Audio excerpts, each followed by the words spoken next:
So Kevin, are you excited of our review for Ad Astra? Most definitely. You know, man, I can't sleep last night. How about you? I don't know man, I'm just confused. Why are we doing voiceovers like Brad Pitt?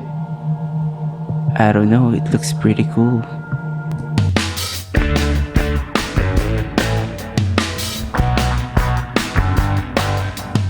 What's up, Cinephiles? Okay, for this episode, we are going to review Ad Astra, directed by James Gray and starring Brad Pitt.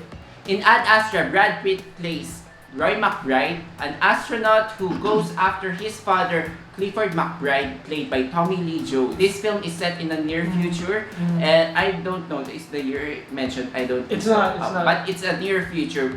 Think of a future where there's already a commercial flight Yeah. available to go to the moon. To go to the moon. The central conflict of this film is an Sure. upsurge blast coming from Neptune, and they have to stop it. I am a sucker for this type of film. Yeah. So what did you think about Ad Astra film?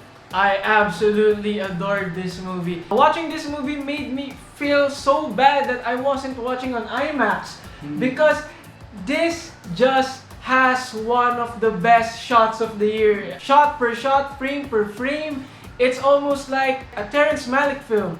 Gone right because it has a better narrative than most Terrence Malick films. I'm just gonna go gush about the technical aspects Yeah. of this film first.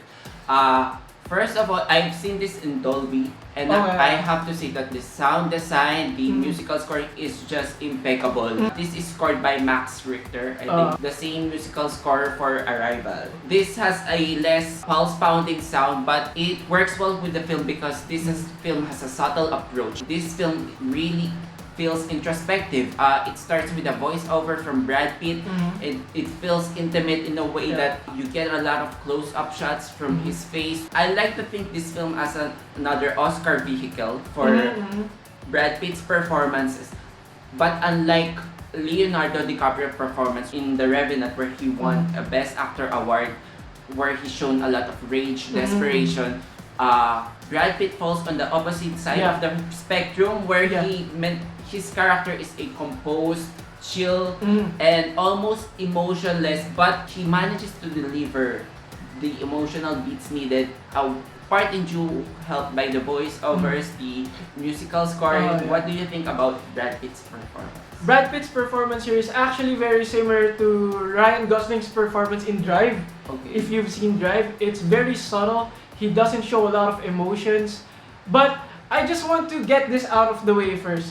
If you're going into this movie experiencing some epic space movie with lots of action or The lots way, like of The Martian. The Martian or lots of funny sequences, action sequences. You won't get that in this movie because this movie is sort of an art house film. There are even times that this movie is borderline pretentious, but it never actually crosses the border into being absolutely pretentious, and I really love that about Are this you movie. taking a shot right now at Terrence Malick? Okay, I'm not taking any more shots at Terrence Malick, but yeah, this movie is so good, and the central narrative of this movie, it is so heartfelt. It's just a son who wants to reunite with his father, even though if he doesn't really says it up front. You can see it with Brad Pitt's performance that he really loves his father. He just wants to reunite with him, and under these circumstances, he just wants to save his father from his predicament. And also another thing that I absolutely adored about this movie is it's very grounded in reality. It's not the type of movie where you just hop on a ship and you ride into whatever the far reaches of the galaxy is. There's a process to traveling in this movie, so it's very grounded for me. I agree. This is one of the most realistic space Odyssey films that I've seen, because in reality, journeying into space is not as exciting as this film shows. There's a lot of lag time, and this film takes its time. But for me, the runtime is just enough. Yes. Time and again, we've seen films about longing, grief, separation from family. But what separates this film from those bunch is that this is one of those films that I truly felt that in able to pursue a career of being an astronaut, you have to really unlatch a part of yourself that's Yeah. left to the earth. There's an invisible tie that Yeah. links our humanity to earth, and to pursue greater things, you have to unlatch that tie connecting to you. Earlier this morning, I actually checked the Rotten Tomato scores for this movie, and I was quite saddened because critics, for the most part, is positive on this movie, but the audience score is very low. So I think audiences usually didn't like that this movie is such a slow burn, because this movie really takes its time. But I have some minor issues in this movie. It's very minor because I love this movie, okay? But I think it relies too heavily on voiceovers at certain points to tell you what Brad Pitt is feeling at certain moments. That's just a minor issue for me, but sometimes it distracts me because I am so riveted by Brad Pitt's performance. I don't need to hear what he's actually feeling in that moment because I can see it by the way Brad Pitt acts. Actually, that actually works reverse for me. Okay. For me, I needed those voiceovers Okay. because Journey to Space, I mean, it's a lot of solitary time.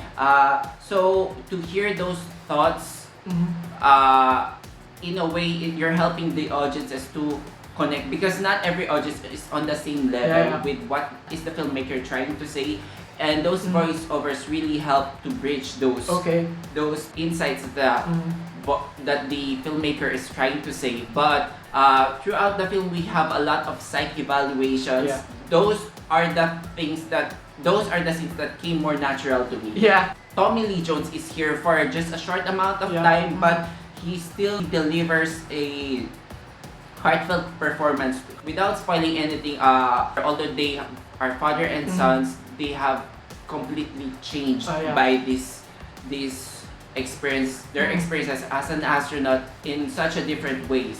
So we get two perspectives in that film. With regards to the audiences not appreciating this film much, I totally get if you don't appreciate this film. If you're looking for that sense of adventure, this film has a lot of world building to offer, and I'm really sold in every visual aspect that it gave. Make no mistake, this film has a lot of action sequences too, and I like how they dealt with those action sequences. Normally in an action film, you will see those big, loud, bombastic sound effects, but this one, since it occurs in space, it's restrained. They literally use silence in some of the scenes, but the tension is there. The musical scoring, I guess, did a lot of things. So what can you say about those? I don't want to spoil anything, but have you seen Mad Max in space? There's an ambush sequence. That is my favorite sequence. You know what? Another thing that I really appreciate about this movie is it has a lot to say about the about humans as a species. It also has something to say about our planet, about our solidarity in the universe.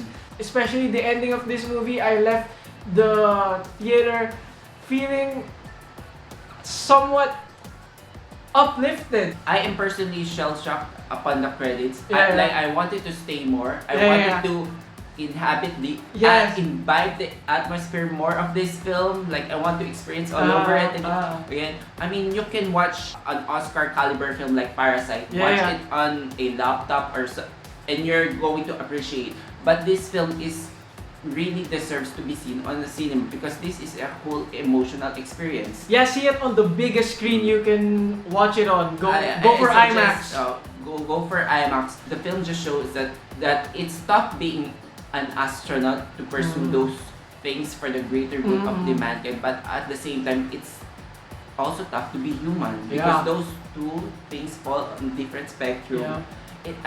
This is another existential journey, and I really love when these films get it right, especially an existential journey brought to the space. Okay, so in conclusion, Ad Astra is a must-watch. Go for the biggest screen. I have only some minor issues with regards to the too much voiceovers, but I absolutely recommend this movie. Go see it. I'm giving it 4.5 out of 5 stars. Okay, James Gray, this is the first film that I've seen from James Gray. And I am looking forward for more films. Yeah. I'm going to check his filmography Mhm. after this. This film gives a solid performance, a really Oscar-worthy performance for Brad Pitt. And the technical aspects, I can seriously find a flow. Everything is just glorious. It's Yeah. impeccable. I want to experience it all over again. Yeah. So I'm giving this film a 5 out of 5 Wow. stars. Okay, so that's it for our review of Ad Astra. If you like this review, please hit like and subscribe. Also, click that notification bell so that you can be notified of our latest videos. Moreover, we have a Twitter account. Follow us at ScreenKingsPH. Okay, so guys, how about you? What's your favorite Space Odyssey film? Hit the comment section below. Personally, my favorite is Interstellar. Okay. My favorite? There's a lot to choose There's from. a lot to choose from, but it's gotta be... I don't know, I'm old school. I'm still going 2001 A Space Odyssey. So that's it for our episode. We'll see you on the next one. Bye.